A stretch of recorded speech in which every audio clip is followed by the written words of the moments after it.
Marketplace is supported by Progressive Insurance. The Name Your Price tool provides a range of coverage options. Progressive.com. Price and coverage match limited by state law. The theme of the economic week might be summed up as, we'll see. From American Public Media, this is Marketplace. Marketplace is supported by Bitwarden Password Manager. From setting up utilities to starting a new career, Bitwarden is built to enable life transitions with secure and easy access to logins across all accounts and devices. Bitwarden.com. And by Raymond James, tailored wealth management, banking, and capital markets solutions for clients' unique needs. Disclosures at raymondjames.com. And by Solidigm. Today's AI ambitions require a different approach to storage. Solidigm offers solid-state storage solutions optimized for AI with higher capacities, greater speed, and energy efficiency. StorageForAI.com. In Baltimore, I'm Amy Scott, in for Kai Ryssdal. It's Friday, July 18th. Good to have you with us. So here we are at the end of the week, a pretty interesting one in the U.S. economy, where some of the big questions about tariffs and the Fed remain TBD. And here with us to make sense of it all, or at least as much of it as we can get to in roughly 6.5 minutes, are Sudeep Reddy at MSNBC and Anna Swanson at the New York Times. Hey, you two. Hey, Amy. Hi, Amy. All right. So, Sudeep, we saw this week the first real evidence that the Trump tariffs are showing up in consumer prices. How concerning is the CPI number we got? You know, just having evidence is so important right now. The signs were limited. There are some in toys, in furniture, in some apparel. That's to be expected when tariffs go up like this. The real question for inflation is whether these are one-time price increases, which means they could probably be manageable, or whether this starts the effect of price increases feeding on each other, which becomes runaway inflation. We saw this take shape a little bit in 2021, certainly not anywhere close to this scale now as it was back then, but that led to a whole feedback loop that had more prices rising and labor costs rising and all these things that became just so untenable, and the Fed is still living with the consequences of that and trying to avoid having that same problem come up again. Anna, what do you think? I mean, for now, at least the Trump administration is promising higher tariffs starting on August 1st without many of the promised deals in sight. What is the end goal here? Well, we've been debating that actually, and market investors have been debating that as well. Are we going to end up with higher tariffs, or are we going to end up with dozens of trade deals, right? And it seems like many investors had been betting on the latter, that some of these tariffs would be walked back. I'm really not so sure anymore. I think recently signs have been pointing to the fact that the president is pretty satisfied with high tariff rates. He's taken to calling these letters that he's sending countries with their tariff rates in themselves a deal, and saying I've done dozens of deals here. So I do think we will see some more deals in the weeks to come, but we're also going to see significantly higher tariffs as of August 1st, and as Sudeep was saying, that has potential to spill over into the economy as well. Well, let's talk about how consumers are holding up so far. Signs, at least from retail sales that came out this week, are that people are still spending, maybe because of concerns about coming inflation. Sudeep, what's going on there? There's still so much durability in the economy. The people are spending. Job growth has not fallen apart. There are signs here and there that there may be softening, but maybe it's just noise. You don't really have any deep signs of concern yet. I think, especially with the stock market pretty much at records. And a mostly stable job market, people are going to feel fine, and consumer sentiment is showing that everything seems stable right now. But there are the things lurking in the background, like tariffs, like some increases in prices that are they can feed on each other and turn into something that weighs on people across America. So I do want to turn to the Fed this week. Of course, President Trump stepped up his attacks on Fed Chair Jerome Powell, with reports saying the president was preparing to fire Powell, and the markets didn't like it one bit. Anna, bring us up to date on what's happening there. Yeah, so earlier this week, the president was at one point waving around a piece of paper with, a letter to Powell that would fire him in front of House Republicans. He later really backed off of that, saying that he was, quote, highly unlikely to fire him. It seems like the difference is really that he saw kind of markets revolt at that sentiment. I think with Trump, you never really quite know how much he's joking. He likes to keep people guessing, but you do have to take him seriously when it comes to this threat. It's clear that the president really does want a pliable Fed chair, and that would be a big threat to the economy. We're not necessarily at a moment where the Fed should be clearly cutting interest rates. Like Sudeep was saying, the economy looks pretty strong. There are these risks of tariff-related inflation in the coming months. And if he would fire Powell, that could be a big shock to the global financial system. It could lead to market volatility. And then in the long run, it could also lead to higher borrowing costs for the United States. Sudeep, why do you think the president appeared to sort of retreat from these threats this week?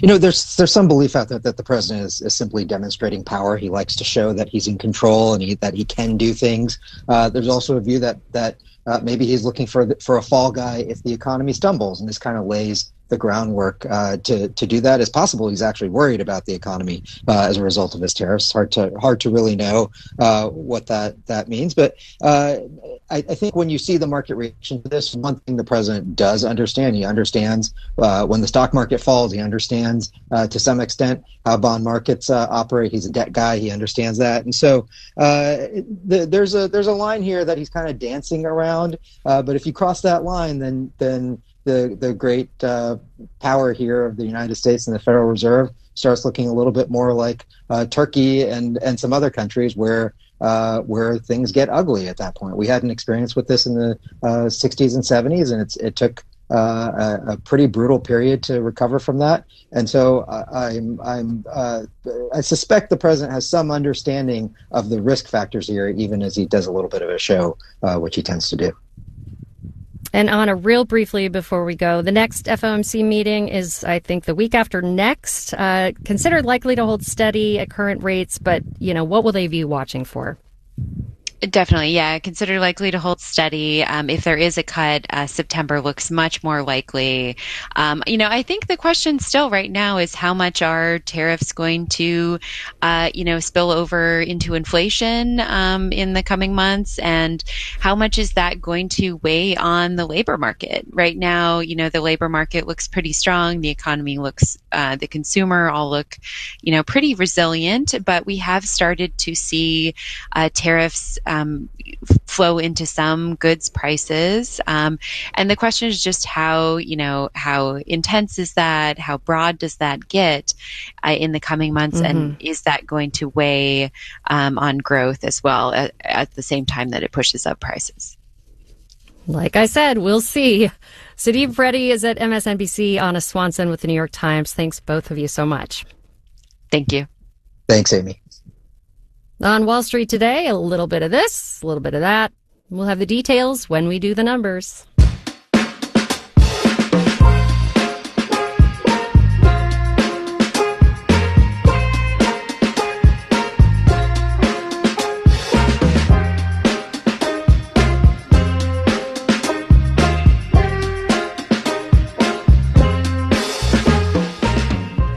Early this morning, the House passed President Trump's package of billions of dollars worth of spending cuts called rescissions, sending it to the president to sign.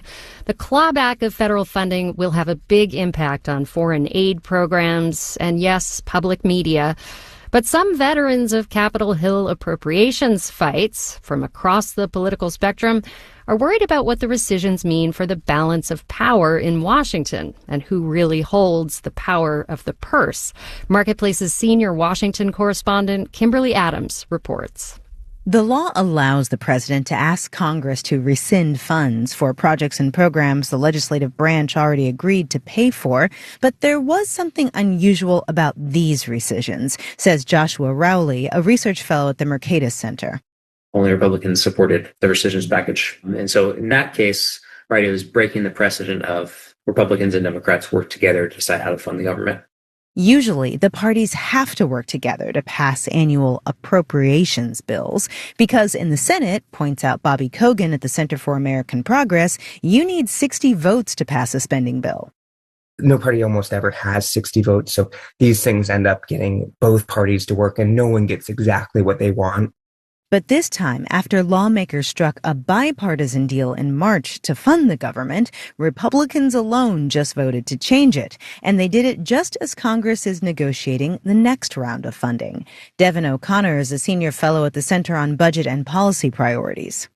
And so the question for Democrats is, how can you know that whatever deal you try to reach with Republicans won't then just be cut again in the same way that just happened?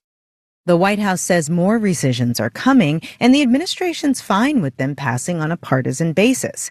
All of this could set up for a government shutdown in the fall if Democrats don't trust the GOP on a deal. In the bigger picture, what's at stake is whether the representatives who we elect and send to Congress are really the ones making the spending decisions for our nation. Philip Wallach is a senior fellow at the American Enterprise Institute. Or whether, in fact, they get to sort of offer their opinion, but then it's the president and the people who work for him that are deciding what kind of spending actually gets done. And that, says Wallach, would be a major shift in how our constitutional system functions. In Washington, I'm Kimberly Adams for Marketplace.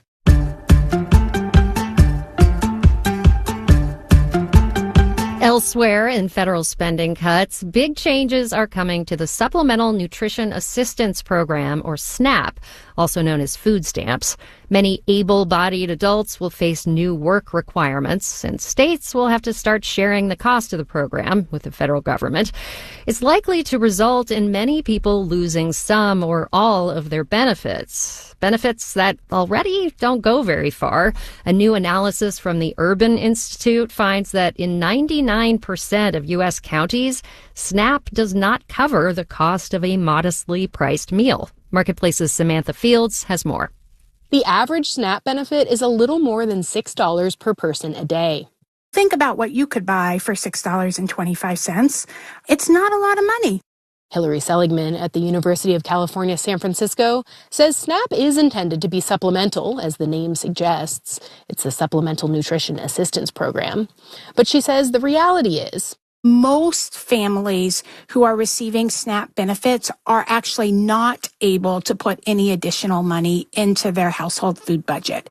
And SNAP alone is not enough almost anywhere in the country to cover 3 modestly priced meals a day, meaning a meal that costs $3.41.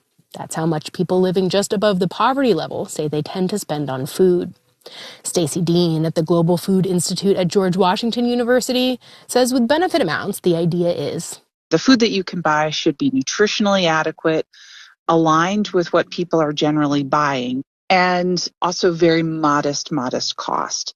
But the government makes a lot of assumptions, Dean says, that people have access to a low-cost grocery store and to a full kitchen, and that they basically never waste food. SNAP benefits are set at a level where it is actually challenging for households to be able to purchase a basic nutritionally adequate diet. That's why many people on SNAP tend to buy cheap, high-calorie processed food, says Elaine Waxman at the Urban Institute. One of the biggest risks when you're shopping for food is to buy things that are perishable because you can't stretch them over the course of a month. For a few years during the pandemic, the federal government expanded SNAP benefits, and research shows that helped reduce both food insecurity and the poverty rate. We have learned a very recent lesson on exactly what we need to do to improve food insecurity and help people put food on the table. Unfortunately, we have walked away from those lessons. By cutting SNAP at a time when food prices are more than 20% higher than they were 5 years ago. I'm Samantha Fields for Marketplace.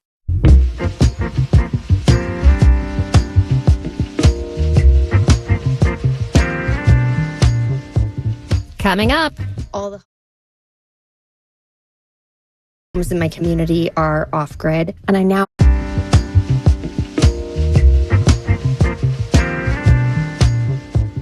coming up, all the homes in my community are off-grid, and I now own 55 acres of land. Living the dream in New Mexico. But first, let's do the numbers. The Dow Jones Industrial Average decreased 142 points, 0.3% to finish at 44,342. The Nasdaq picked up 10 points, less than 0.1%, to close at 20,895. And the S&P 500 fell less than a point, call it unchanged, to wrap at 62.96. Chevron is finally going to be able to buy Hess for $53 billion. An international panel in Paris ruled that competitor ExxonMobil did not have a valid claim to bid on Hess's oil fields in Guyana. Chevron sank 0.9%, ExxonMobil declined 3.5%. You are listening to Marketplace. Marketplace is supported by Mercury. Mercury offers banking and financial software to help businesses send money, create invoices, pay bills, and more, all in one place. Learn more at Mercury.com. And by Yubico, makers of the YubiKey, protecting the applications and accounts that people and businesses rely on every day. YubiKey helps stop phishing attempts and hackers. YubiKey, the original passkey, still undefeated. More at Yubico.com.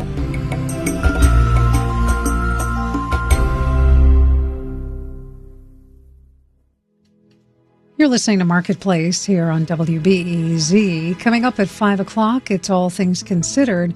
We'll hear why many of the president's base are furious over his administration's handling of the Epstein files.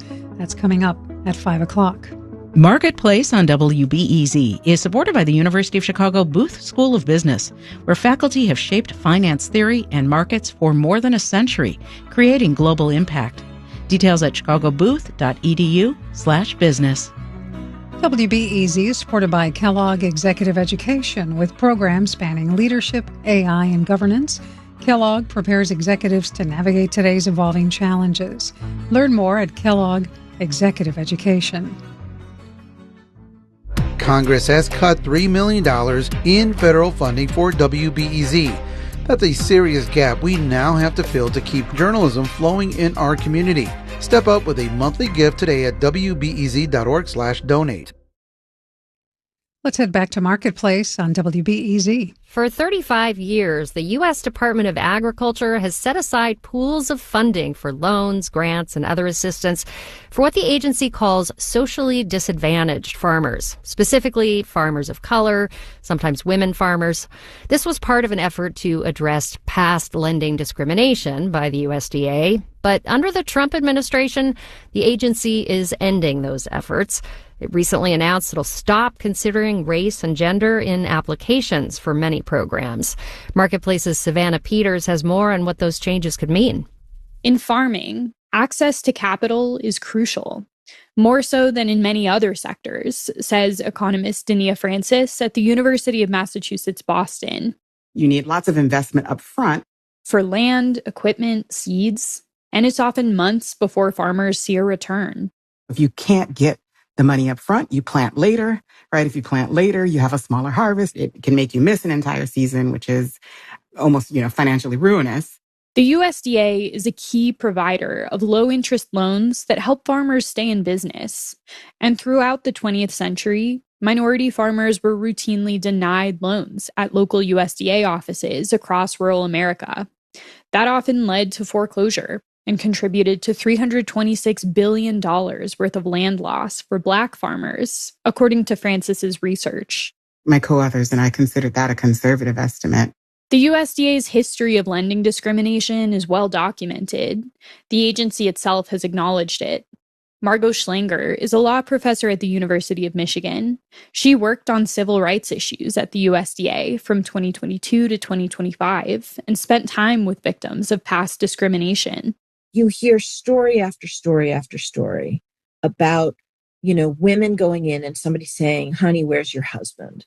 And story after story about folks saying Latinos can work on farms, but they can't run them. Schlanger says one legacy of that discrimination is that less than 5% of American farmers are people of color, according to the USDA's latest tally, and only 9% of farms are run solely by women. Schlanger says targeted help was meant to repair the agency's relationship with those groups, like the 2501 program that's funded training and workshops for minority farmers since the 90s, or Biden-era debt relief for past victims of USDA lending discrimination. Those programs were designed to both communicate and ensure that USDA really was open for business with all types of American farmers and ranchers. She says minority farmers can still apply for USDA grants and loans, but worries that if the agency isn't actively reaching out to them, progress toward diversifying the ag sector could stall out. We need American farms to be varied and healthy and economically viable across rural America. In part because farming is a rapidly aging profession, and younger generations of Americans are increasingly diverse. The USDA didn't respond to an interview request, but instead sent a statement that the days of, quote, DEI-driven farm policy are over. The agency claims that past discrimination has already been addressed. Well, it's a joke. It's a joke. P. Wade Ross ranches cattle outside of College Station, Texas, and runs a community organization supporting small-scale Black farmers in the state. He says many struggle to scale up and truly break into the business after being locked out of financing and ag markets for over a century. There's no commercial farmers who look like me out here. I'm telling you that we're on the outside looking in. Ross says the USDA's announcement sends a disappointing message, but it won't have much direct impact on the small-scale farmers he works with. He says USDA programs targeted at disadvantaged producers mostly benefited the small number who had managed to achieve commercial success, like that recent round of debt relief, which wasn't much help to struggling farmers who were unable to secure loans to begin with. Why would you have debt relief when you don't have a farm operation? Or a big enough operation to qualify for loans. He says the barriers to entry for farmers of color are deeply rooted and hard to overcome, especially without the federal government on board. I'm Savannah Peters for Marketplace.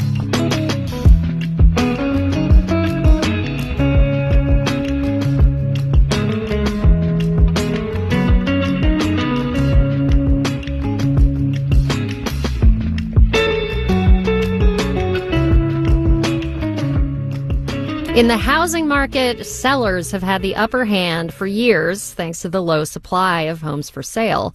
But as you've heard on this program, and according to recent data from the mortgage technology firm ICE, things might be turning in the buyer's favor. Housing inventory has been rising over the past year, up 29% in June year over year. Of course, everyone is looking for something different, and even with more to choose from, that perfect house can be elusive. Which brings us to the latest installment of our series, Adventures in Housing, where we're hearing from first-time homebuyers. My name is Laurel Santos. I am a 40-year-old first-time homebuyer in Tres Piedras, New Mexico.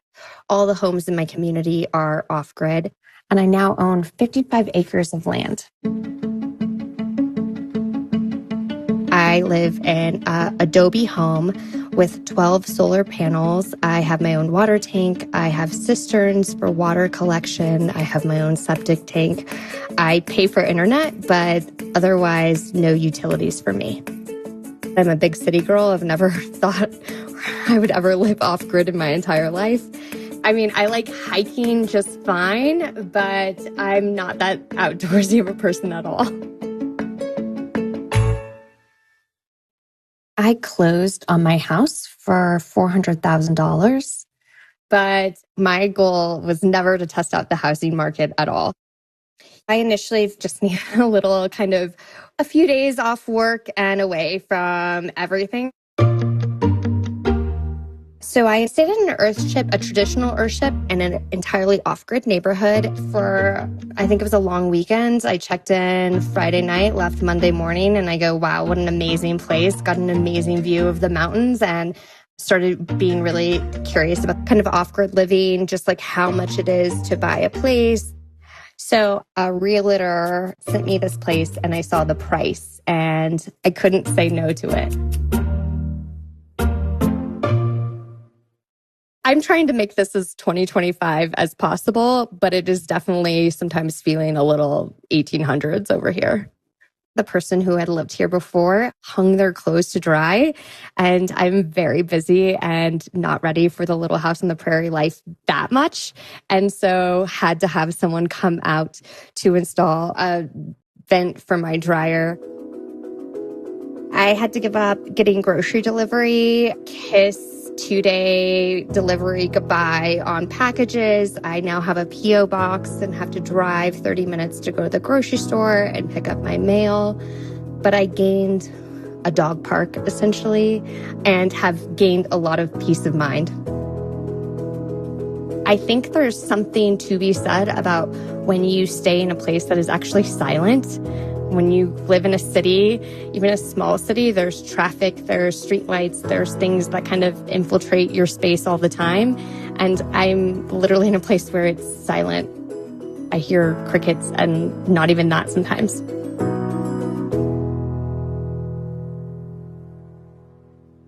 This is my first summer here. I don't have AC. It's been kind of a warm summer. And I'm a little concerned about solar and the sun intake during the winter months when there are snowstorms, but we're just rolling with it. We're just going to see how it goes. Laurel Santos of Tres Piedras, New Mexico.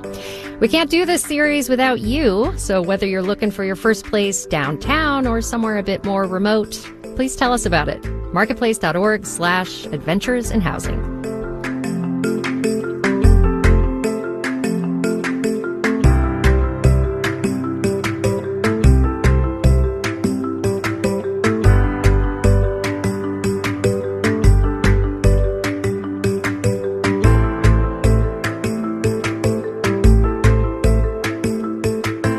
Marketplace is supported by Pure Storage. In a world of fragmented systems, Pure Storage delivers a single, consistent, as-a-service platform for all data storage needs across on-premises, cloud, and hosted environments. More at purestorage.com. And by This Old House Radio Hour podcast, answering listeners' DIY and renovation questions and diving into home design trends, available in podcast apps. This final note on the way out today, courtesy of The Hollywood Reporter.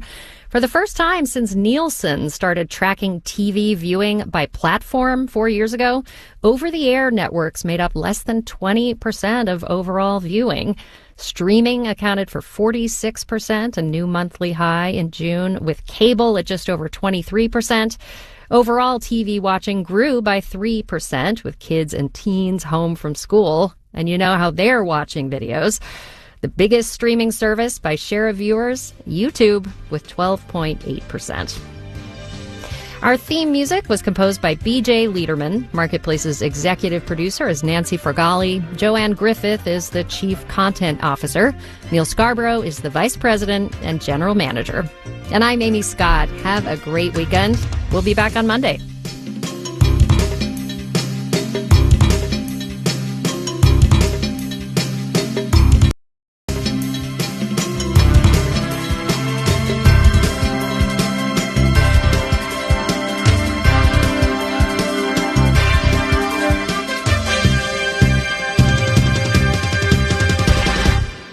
This is APM.